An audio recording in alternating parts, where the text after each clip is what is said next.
Welcome to Columbus Report on Waycross Community Media. I'm Dana Gagnon, Government Programming Coordinator, and today we have with us from Columbus the representative from the 29th District, Louis Blessing III. Thank you so much. Thank you for having me, Dana. We have, now we've just started the new session. Correct. So we're not going to look at long lists of things that have been started yet. It's a little early days. But you have been sworn in for your 4th term. Correct. And it's just starting to be time to look at what's coming up. Yep. So what kind of things are we seeing coming up so far? Sure. I was going to briefly recap, the speaker vote, because it was sort of historic in a few ways.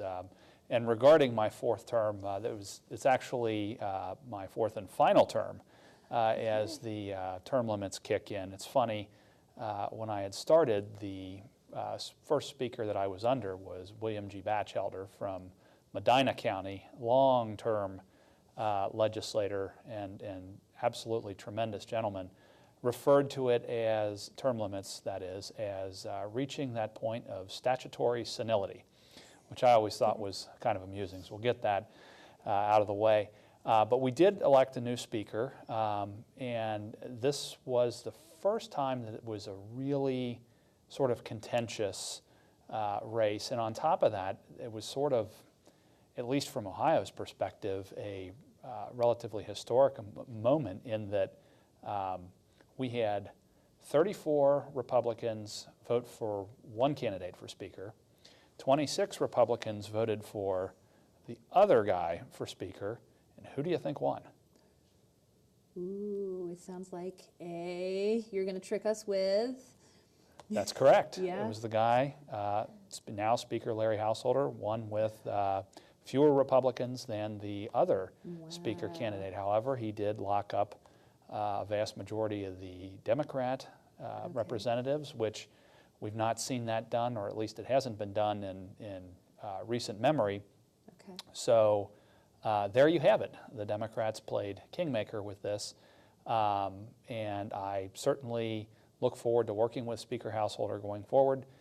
One of the things that he had pointed out on the House floor is that he wanted to see some more collaboration with the Democrats or some issues that he didn't like. And I suspect that people will be pleased with the result.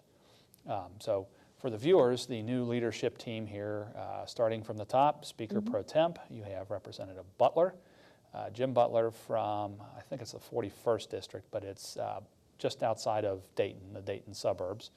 And then for the floor leader, we have the illustrious William J. Seitz from here in Cincinnati. He has retained his position, and I would point out he is just an incredible resource on pretty much any issue that you can come up with from a legislative standpoint.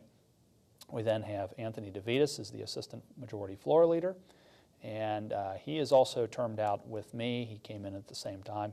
He is from the Akron, Summit County area, which is interesting because of this leadership team, he's the only one that's sort of north of Columbus. Usually they try to have a sort of a mix. You want to have somebody from Northwest and Northeast and Southeast and Southwest, Central Ohio. You get perspectives from everywhere.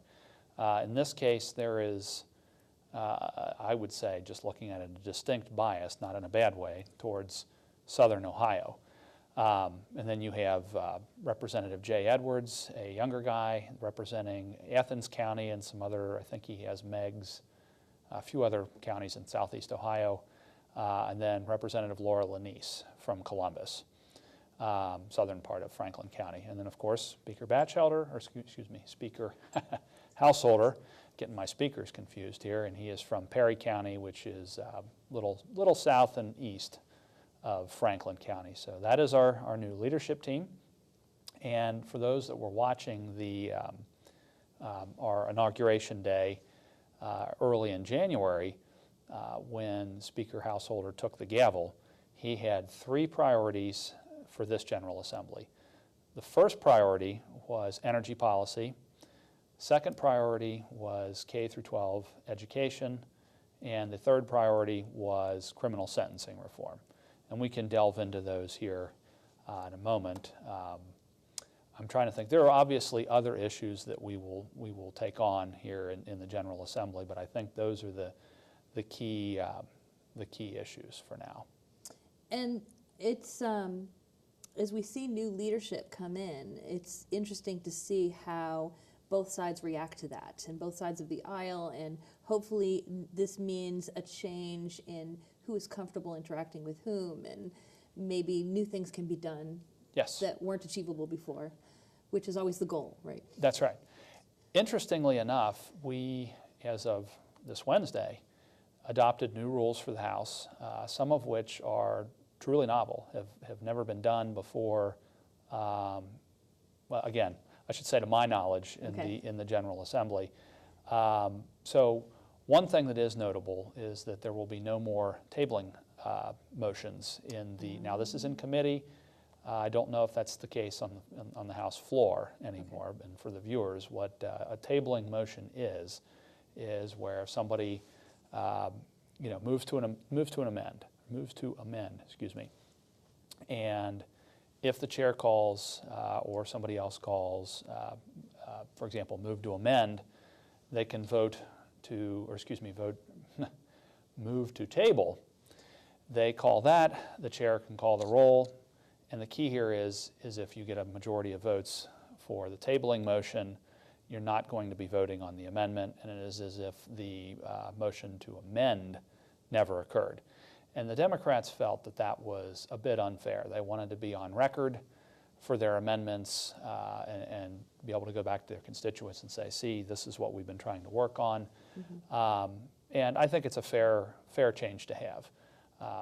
If not for any other reason, I think that the idea of bomb throwing or doing amendments for gotcha things can be a double-edged sword. It can come back and bite you if there's an amendment that you think is great, but you're putting a lot of other members at risks. They may not like it. It could blow up in your face. In addition to that, we're going to have co-chairs, which my first thought was, how is that going to work out? But the co-chairs are going to be, for at least my understanding, subcommittees, and this is to give Democrats more say in the process as equals with the Republicans. And I'm not sure how the votes will take place with that, or who calls it, but certainly going forward, I think it'll be a good thing. At a minimum, it encourages compromise. And then the final thing, which this had irritated folks on both sides of the aisle, was the idea of a blocking amendment is no longer in play. So what a blocking amendment was is where a bill would be amended, several sections, for example, but you'd only get one bite at the apple. So if somebody were to have a large amendment to a bill that changed multiple sections, and then somebody tried to amend the same sections again, the chair or the speaker, who is the chair of the House, would rule it out of order, saying, hey, this has already been amended, these are our House rules. So those are gone as well. And the Democrats have happily signed on to that, as have the Republicans. The vote for the new rules was unanimous, 97-0. So that's great. It's definitely a new order in Columbus. But if I may, I can move on to some of the policy initiatives. Yeah, absolutely, because I'd definitely like to hear more about what's Sure. So for energy policy, there are three things, and well, I guess four things that will be looked at again from last General Assembly. I say three things because I have it burned into my head all those days of Bill Seitz referring to this as Boxcar 1 and Boxcar 2 and Boxcar 3 for three separate initiatives. That's effective rhetoric, by the way, if it's still burned into you that way. Yes. It has. He has a way with words. You can't argue that. Yeah, that's excellent. But the first one is there is probably going to be a push again to do a ZEN bill, and that stands for Zero Emissions Nuclear Resource Program. And this deals with the nuclear power plants that are up in northern Ohio, and I believe that's North Perry and Oak Harbor, which were First Energy plants.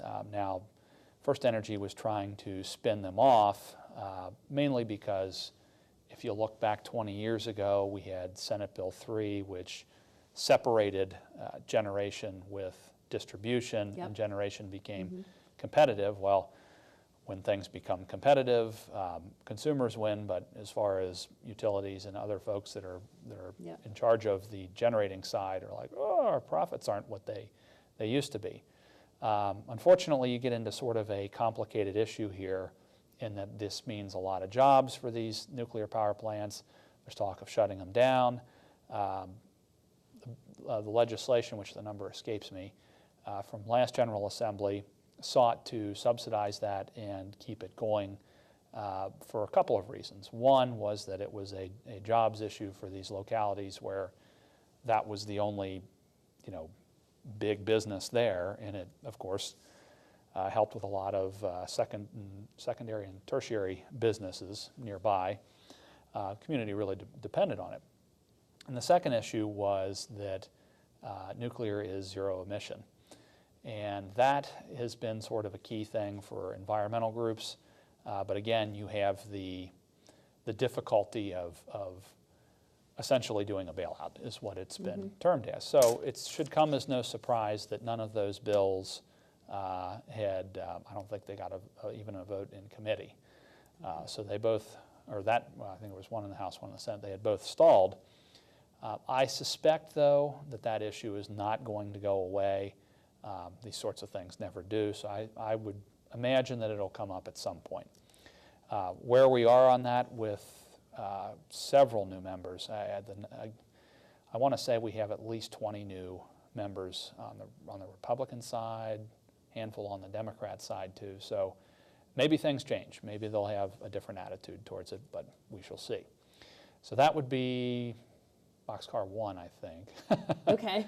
Boxcar 2 is OVEC, which is the Ohio Valley Electric Corporation. So this is one where, at least speaking to the folks involved, it was just a fascinating sort of historical lesson, and I hope I get it right, but there were two coal plants, one in Indiana, one in Ohio, that were both dedicated to uranium enrichment. And this was back in the 50s during the Cold War when we were, creating our massive nuclear stockpile. Well, since then, the uranium enrichment plant has since closed, but you still have the coal plant there. It still produces electricity, even though it was producing electricity literally for nothing other than the uranium enrichment plant. And of course, now it goes back onto the market. Problem was, and again, not being an attorney, it's tough to figure out exactly why this was the case, but as it stands, they have to keep this going for a number of reasons, and utilities like Duke Energy are involved in the board, but unlike some of the other utilities that are involved in this board, they don't get cost recovery because we in Ohio are a competitive state. We're not regulated the same way that, at least on the generation side, the way other states are. So they were seeking, not just Duke, but other utilities as well, were seeking cost recovery. And like Zen, this is one of those things that got mired in the evil language of bailout. So the bills didn't go anywhere, but I don't know if these are going to be priorities going forward. I think there was some sort of agreement that had taken place at the PUCO regarding OVEC, so I don't know if this is a major priority anymore, but I'm sure it's something to at least keep on the radar. And then that would be Boxcar 2. Okay. Boxcar 3 is the renewable and energy efficiency mandate legislation, which I carried as House Bill 114 last General Assembly. Okay. Now this did make it through the House. In fact, it had bipartisan support, and a member of the Democratic leadership, Nick Celebrezze, he voted yes on that, which kind of surprised me, but we certainly thank him for his vote on that one. But it did stall in the Senate. There were some arguments, and to give the viewers an idea of what it did. In Ohio, we have a renewable portfolio standard that says that a certain percentage of energy in the state needs to be from renewables.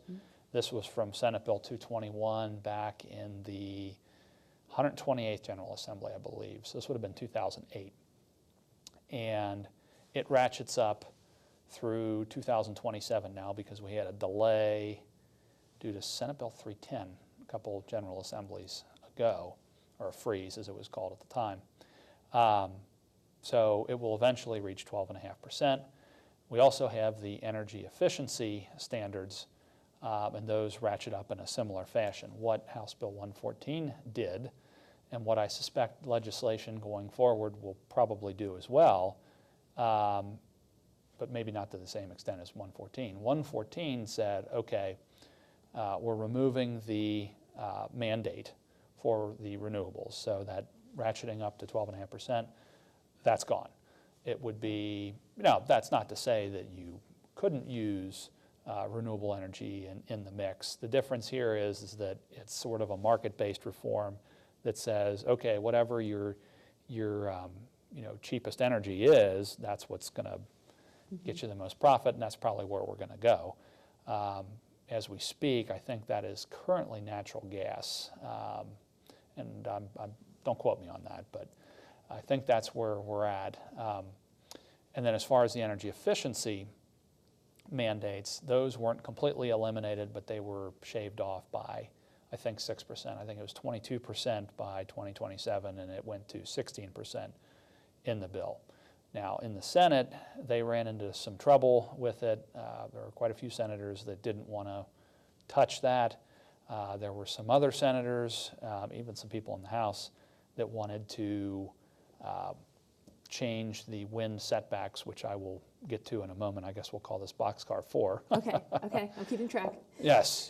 So it ended up stalling in the Senate. It had a few substitute bills, but largely was not, didn't make it through. You also had the added problem that, or feature, as some people would say if they opposed the bill, was that Governor Kasich was largely seen as going to veto House Bill 114. Mm-hmm. So your threshold goes up to 60% to override that, as we saw at the end of last year. Yes, we all got to look at that. Yes, so I don't think the votes were hardly there in the Senate to vote it out, period. But to get to 20, they just weren't there for that. So we'll see how that plays out. At this point, I would certainly be willing to do a reform where we say instead of 12.5 to 0, mm-hmm. maybe we go to 8.5%. The reason I say that is because I had heard the governor at the time, Kasich, would have been inclined to sign it if that were the case. And EE obviously went down a little less than it did in the original 114, and then changed the setback language. Then he would have been inclined to sign it. So we'll see. New governor, I don't know how. It's really tricky to look at energy because deregulation was a really good thing for consumers. Yes. Splitting up the generation and mm-hmm. the transportation and the distribution and having that all be separate. But of course, that means they have to compete more. Yes. But at the same time, we're demanding new, cleaner sources, alternative sources of energy. And as they're not developed yet, they need to be able to either be making enough profit to invest themselves, or we need to help them. Sure. So it's tricky because on one hand, you're hearing words like bailout. Yes. But on the other hand, sometimes, not always the same people, but sometimes the same people are saying, also, I want new, clean sources of energy. Right. And really all of these are somewhat tied to that. Whether or not a coal-producing energy source can close, well, no, because they still need that source. And whether or not a nuclear energy source can be developed, and do they have the funds for that? It all kind of sure. ties. And still, and it's very cold out right now, so we still want affordable energy at our houses. Right. And we're buying from these sources. So it's a really difficult thing to have to look at. We want them to have a portion from renewable energy, but if we give them the choice, maybe they can balance the right percent that works for their funding. Yes, and that actually, the speaker, I think, alluded to that that he wanted to see a strong mix of different energy sources in Ohio, if not for any other reason, but because of a security standpoint. Exactly. Yeah. So I don't know what that means. There's quite a to say that nuclear subsidizing them or that source of power is unfair. Well, you also got to keep in mind that a lot of current renewables, wind and solar, are also heavily subsidized at the federal level. So yes, a lot of moving parts. We'll see. I'm sure the House Public Utilities Committee will do their due diligence on that. But there is one final issue, I guess, again, Boxcar 4. We haven't gone to 4 yet. Okay. And this will be the wind setbacks issue. And this is one that really has proved just very controversial. And what they mean by wind setbacks are when you have, and you're building a new windmill, if you will, for wind power, it needs to be sited according to current law, which was the current wind setbacks were put in. I can't remember the number of the bill, but it was a budget correction bill in 2014, which Governor Kasich, I think based on his years in Congress, was used to budgets every single year. So he would, here in Ohio, which is every 2 years for the operating budget, would do a big one and then a correction. Fair enough. So I think it was a budget correction bill that stated that for the most part, the windmills have to be 1,300 feet, give or take, from the nearest property line. And the wind industry, the wind energy industry has cried foul over this, that they haven't been able to put windmills up where they normally would have been able to, that there haven't been any startups, this is unfair. This sort of comes down to a NIMBY, not in my backyard argument. And it was not lost on me and some other legislators that people that ran on reducing the setbacks in the areas where the wind energy is most efficient, which is Northwest and Western Ohio, these folks weren't having it because you have a big windmill on the horizon, you get the flicker from it, they'll fling ice, there's a lot of problems there. Now that's not to say that we don't want windmills in the state of Ohio generating energy, but these folks have to be responsive to the people. It would be easy enough for me to say, well, we're in Hamilton County, we don't care as much because they're not going to be in our backyard. Well, that's not how it works. So some proposals had done some things like saying, I think it was 120% of the height of a windmill, which is typically 500 feet from the base to the top of the blade, and which pretty much means it's 600 feet in that case. And I think there was some distinction in that it is to the nearest habitable structure as well. Okay. And there was a lot of consternation over that. Whether we come up with a compromise or not, I don't know. But I do know that that is an issue, certainly for Senator Dolan, who is somebody to watch. He is the finance chair in the Senate, and he is the one that has introduced this legislation in the past. So we shall see.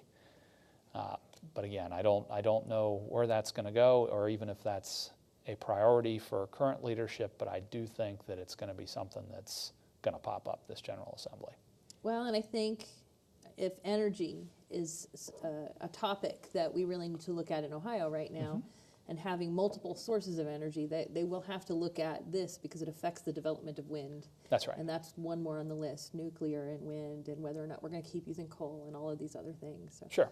yeah. Yeah. Yeah, so yeah, energy policy, it'll be interesting to see where DeWine, Governor DeWine comes out on a lot of this. So he's sort of, a wild card with this. But we'll move on here to criminal sentencing reform, which was one of the issues that Speaker Householder had mentioned on the floor was an issue for him. Now, I think it probably goes without saying that I won't be on one of the committees that deals with that. It'll probably go to Judiciary or Criminal Justice, mainly because that's where all the attorneys are. Sure. And I can just tell you from a higher level where we're probably going with this. even though issue 1 was defeated, soundly I might add, in the 2018 election, does not mean that many of those ideas were bad ideas. I think what killed issue 1, it's safe to say, is that it went into the Constitution. That was, working the polls, I can tell you that numerous people, just asking them, hey, how do you feel about that, was a problem for them. Mainly because it's legislation. And having that in the Constitution, which is largely a framework, is not a good idea, because if something's wrong, it's pretty difficult to fix. We can't do it. Well, we can vote on a resolution and then have that go on the ballot, but at the end of the day, it has to be, passed at the ballot in order to fix it. And that's not the best way to handle legislation. So that was problem 1. There were some other issues regarding trafficking of fentanyl. Both sides argued over that, hey, this is, you're unfairly representing this, and vice versa. Be that as it may, I think that contributed to issue 1's demise. That having been said, there has, at least in the Republican caucus, long been a sort of, I don't want to call it a battle, but two camps. One camp is of the mindset that, okay, we want to be tough on criminals, we want to lock them up, that's just how you deal with this. And then there's the other camp, in which I find myself, that looks at things like, you see people that are low-level drug offenders. Our jails are crowded to the breaking point. It's not like prisons are cheap either. They cost our state a fortune. Do these people really belong in prison, or should they be in some sort of addiction treatment center, or some other body that treats them for their problems? It's not like these people are the drug traffickers, who are the people that you really want to crack down on. And I think we had discussed last time legislation that I had introduced and had gotten passed that did try to crack down on, or does crack down, excuse me, on drug dealing in heroin. So if I had to guess, that's probably how we're going to tackle criminal sentencing reform, trying to keep low-level offenders out of prison. Again, to be precise here, drug users, not the people dealing the drugs. So that's a key point. And then some of the other issues, which are really near and dear to me, because a lot of these folks, if you leave prison and you have a felony, it's sort of like a scarlet letter. And I understand that a lot of folks are like, well, too bad. You committed a felony. It's very tough for us to feel sorry for you. Well, the practical problem is that when these folks get out of prison, there's a very high recidivism rate. When you have a felony, a lot of businesses are very hesitant to hire you. So you have the major problem of that you can't find a job, so you're probably going to be on Medicaid, and you lose sort of a hope or a incentive to really improve your lot in life, even though you have paid your debt to society. So I think we're going to look at that. Not to mention it costs the state a fortune, because generally they're on Medicaid and welfare and things like that with little hope to get off of them. So I think that between, where the folks coming out of jail land and how we deal with that, as well as how the folks on the sentencing side are dealt with, I think that's probably going to be the major crux of the criminal sentencing reform.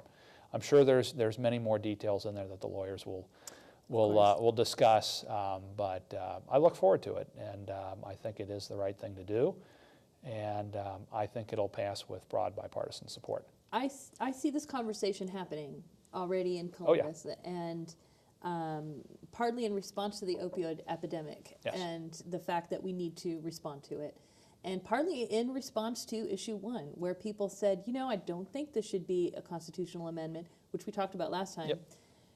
But a lot of agreement that they're on both sides of the aisle and the voting booths, that was really an issue we need to address. And if we can't do it in this issue, we need to for sure go forward and look at this closely. Yes. And it really is a question of if we're in this for punishment or rehabilitation. And it is the latter as far as I'm concerned. And I think that you make a good point, because there are a lot of people asking the questions right now. Yes, we like rehabilitation, but how does that get funded? Can we, if we set that up, will this be something that people can actually access, or will they be unfunded programs that we've just sort of legislated? But if the punishment part of it costs us more as a state, Yeah. then we definitely know, for no other reason than but financial, which of course we have lots of other reasons, Sure. because these are people's lives. Yeah. But beyond that, just financially and with the numbers, we should see Yeah. a benefit from that. Absolutely.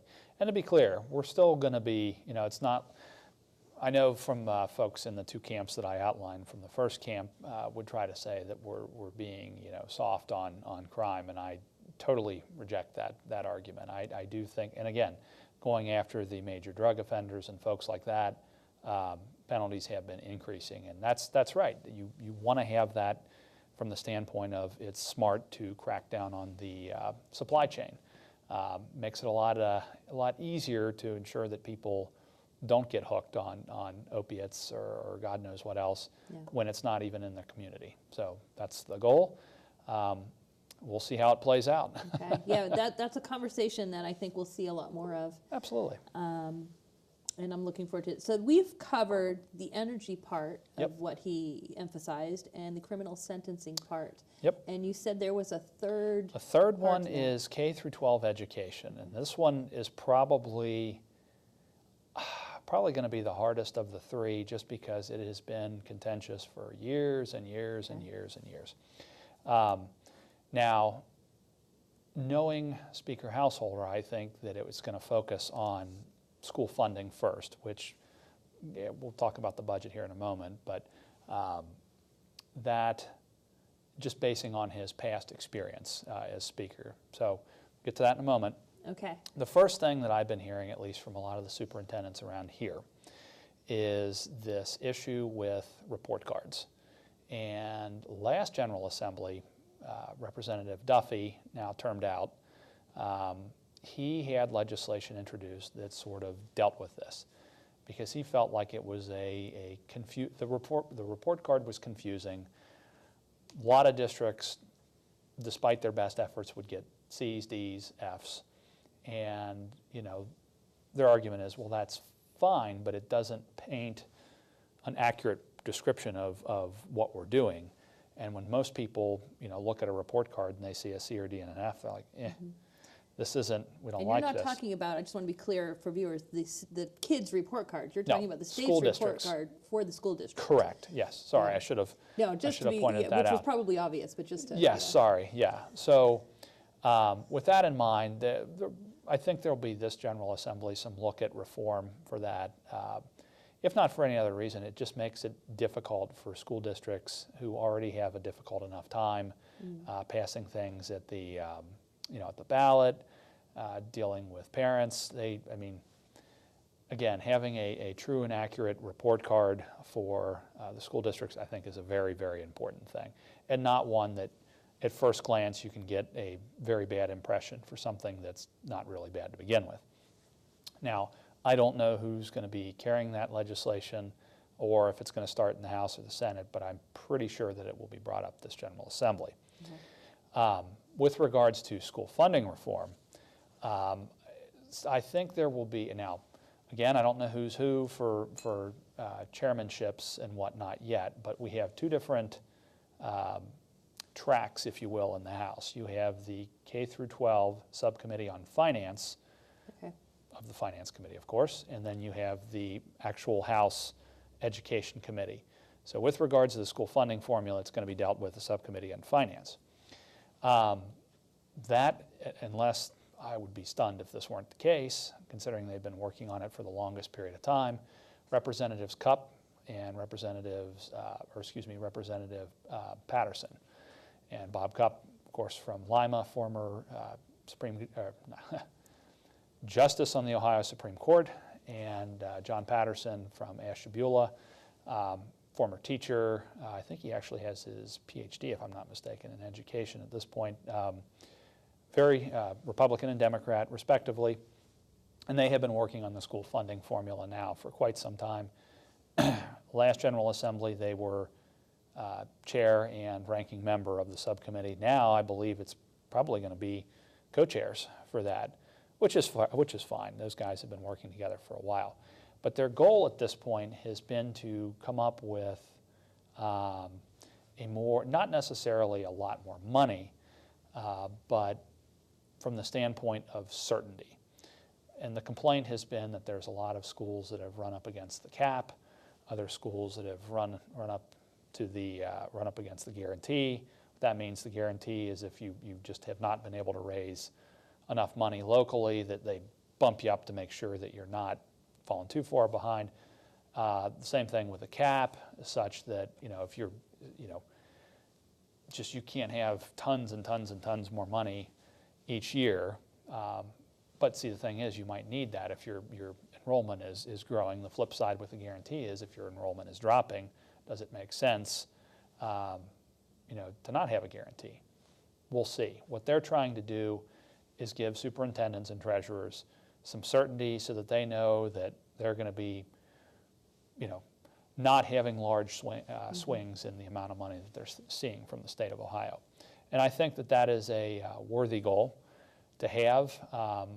It certainly doesn't get into a lot of the issues that have been plaguing the state of Ohio. Mainly, I think the DeRolf decision and the fact that, I shouldn't say fact, I know a lot of people have complained that we don't have and I say that because there are folks that do disagree, a truly constitutional funding formula based on the DeRolf decision. And some of those are, of course, like the over-reliance on property taxes. I don't know if we're going to get into that can of worms this General Assembly, but we'll see. Stranger things have happened.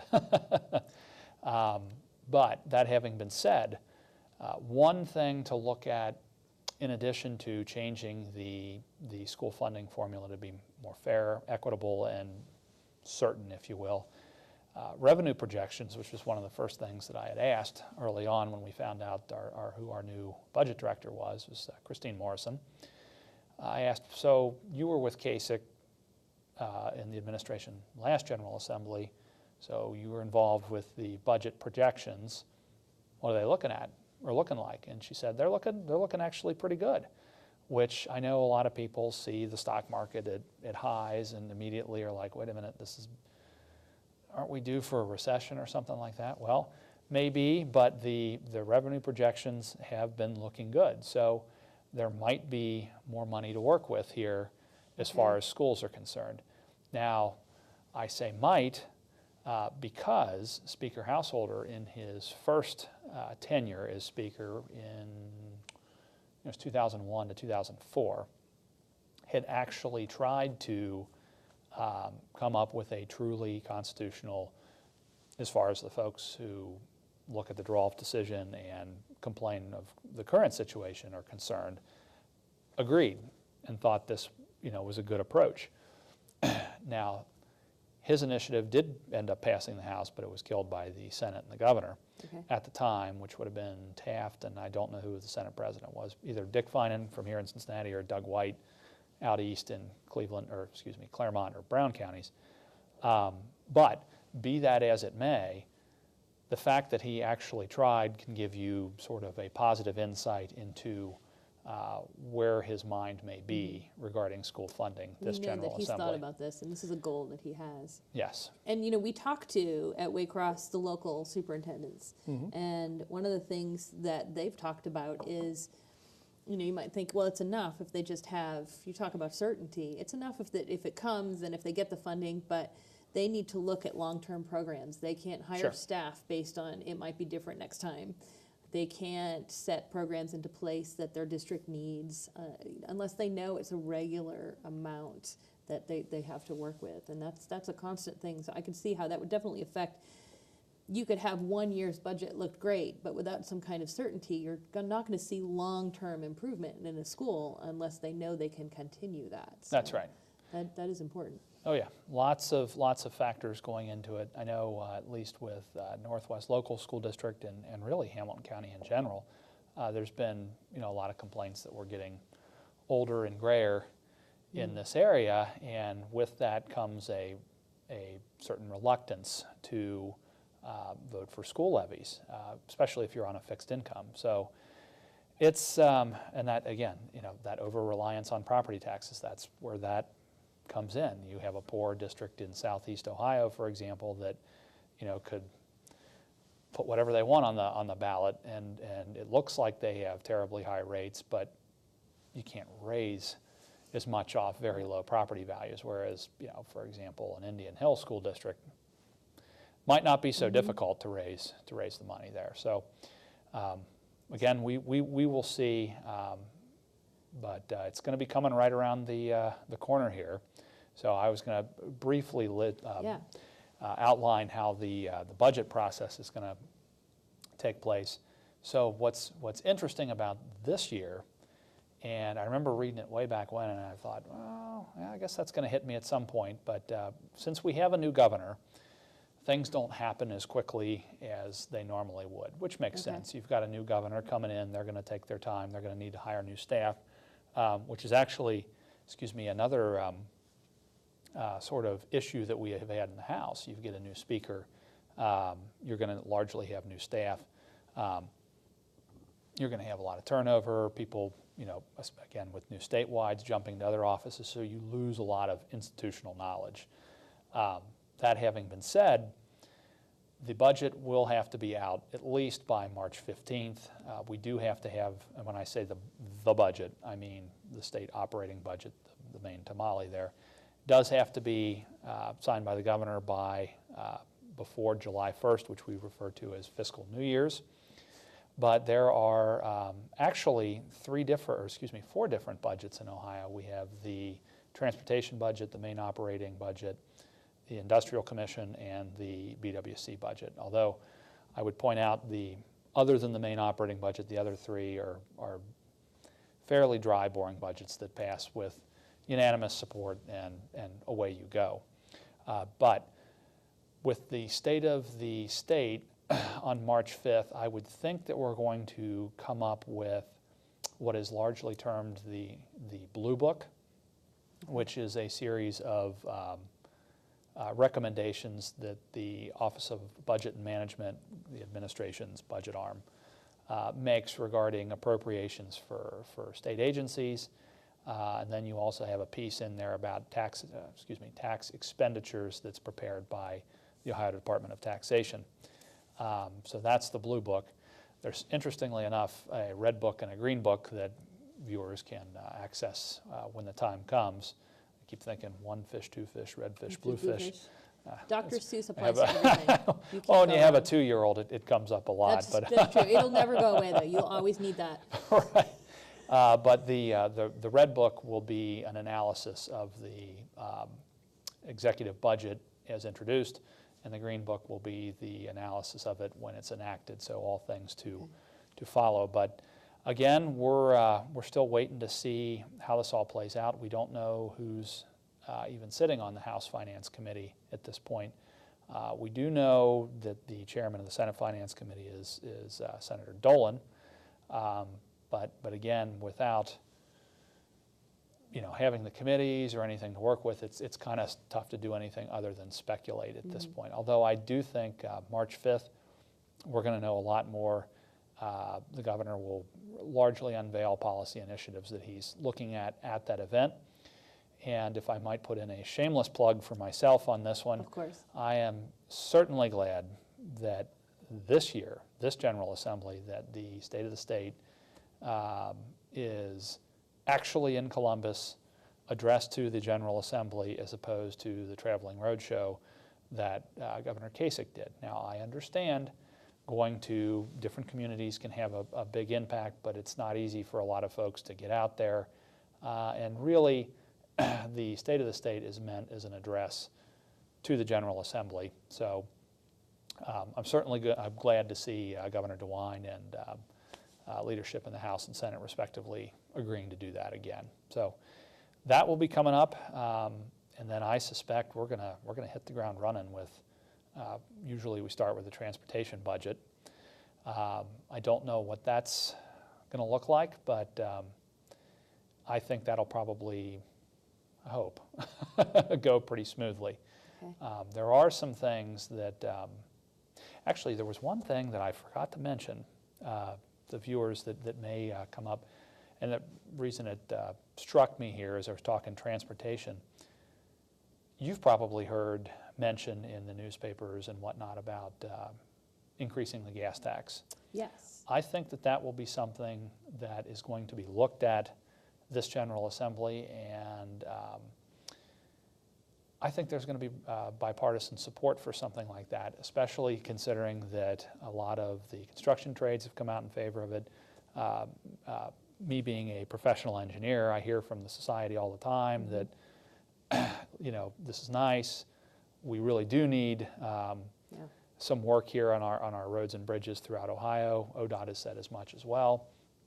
But one little thing I didn't know about the gas tax, and I thought, that's not right, but I don't think there's any way, at least practically speaking, we're going to be able to fix it, just because it means, pitting legislators against each other, and not from a partisan standpoint, but from a, do you come from a populous county or not? And the way the gas tax is distributed, amongst other things, is that portions of it are distributed directly to the counties, the revenue from it, for example, but it's distributed to all 88 counties equally. And that's a problem, because we here in Hamilton County have quite a few more roads and bridges than, for example, I don't know what our least populous county is, but certainly it is unfair to say that we get the same amount of money that they do. And I can tell you, we had a meeting with the Hamilton County Commissioners, and you would think, well, you've got a Democrat commission, and you've got a lot of Republican state legislators. Lots of nodding and agreement over the need to fix that. But how do you, assuming all things are equal, which they wouldn't be if we were to tackle it, but how do you sell to the representative of these smaller counties, who may have a number of them, you're going to get less money at the expense of the bigger counties? May be fair, but their response would be, well, I don't want my commissioners and my engineers and all of my other county-wides and the counties I represent chewing my head off on this one. I can't go home and tell them I brought back less money. That's right. Well, yes, and they will scream bloody murder over this. Yeah. And it makes it's going to make for an interesting discussion. That's tricky, because funding the Ohio Department of Transportation, ODOT, we know it's a constant topic of what condition are our roads, what condition are our bridges. And then also the other side of transportation is public transportation, and that's another thing where the needs are different in the big cities than they are in the smaller towns. And where does that funding come from? And I could see that bipartisan. I mean, you need to be able to say that you fix the roads in your area. That's right. And that comes up on the township level and the county level, and the different roads are funded from different sources. But we look to the state roads, the biggest, most populous, the most traveled roads we have, and we need those to be functioning to keep business coming in. That's right. Yeah. We were trying to do that last General Assembly, partnering more with local governments. Again, keeping track of all the numbers of these bills isn't easy, but there was one that Representative Greenspan introduced that it was 50% of state surplus sales tax money would end up going back to local it would go into a fund which would be dispersed to local governments based on how many miles of roadway that they had to help with the repairs. And I thought, this is great. It sort of falls in the line with what I think Governor DeWine meant by having a better partnership with local governments. Much talk has been made about increasing the local government fund. It might be increased a little bit, but if I had to guess, I would think there would be more partnerships between local government and state government, not more, or going back to, here's a pot of money, do with it what you will. So we shall see. But I can tell you at a minimum, infrastructure is going to be a big deal this coming General Assembly, and I look forward to the discussion. So we have the new speaker and the main goals that he's talked about, and the fact that the budget is going to be the main thing to be looked at first. So all the other things can sort of be put aside for now, because we need a budget by March 15th, hopefully mostly by March 5th, it sounds like. At least the only reason I say that March 5th, the state of the state, is usually governors. You got all the cameras on them, so it's like let's talk about our policy initiatives at that point. So we'll know by then. Certainly by March 15th, we'll have something in hand. And I want to point out that, so folks know that there's a lot of information on ohio.gov, and you can click on the budget section and you can look at these documents. And so the fact that we've talked about a little bit what's in there, hopefully, I know initially when I click on the page and I say, okay, there's an operating budget, there's a capital budget, and what am I looking at? And so it's the operating budget we're looking at, and people can go look at it. Now, it's not there yet because March 15th, it's actually, if you go there now, it says available March 15th, in case you're wondering, because I looked. Oh, good. But people can do that. This is state government is a level you can be involved in. Yes. And we talked about that last time, even just getting emails directly from people about things that are important to them and how it led to direct action and legislation. Yep. And I know we talked about it before, but I always like to bring it up again, because I think I tend to look at government, not now, but initially, I think, growing up, you mostly get exposed to federal government because your evening news covers that. It's something they can cover countrywide. And you don't see the state and the county and the town level very often, and it's easy to forget how close to that you are. That's right. And you live in Coleraine. We are that close to it. Yes. It's not that we are being governed by people that are just far away and not part of Hamilton County. You are in Hamilton County. So. That's right. I would point out a couple things, though, to the viewers regarding the budget. Yes, the budget bill, when it comes out, will be there up on the legislature's website. Unless you really need to get to sleep quickly, consider reading the analysis first, because it'll go through the whys and the more English language description of what's in the budget, as opposed to reading line after line after line of statute, which a lot of times is written in a very dry legalese, if you will. And at a minimum, as we've talked about before, if you have a specific question, and again, it can be difficult going through the budget, just send us an email and we'll get an answer for you, or at least be able to point you to the right sections and what to look for, and try to be helpful as much as possible. That's excellent. And yes, reading the analysis definitely sounds more achievable. Yes. And I'll speak for myself. And if someone does really want all the lines of it, it's there. But the analysis is there also, and that's what's really helpful. That is correct. Thank you so much for my coming pleasure. in today. I really appreciate it. I really think it's important for our local viewers in Hamilton County watching Waycross have access to what's going on in Columbus and get a little more detail and in-depth discussion about that. So I really appreciate it. My pleasure, Dana.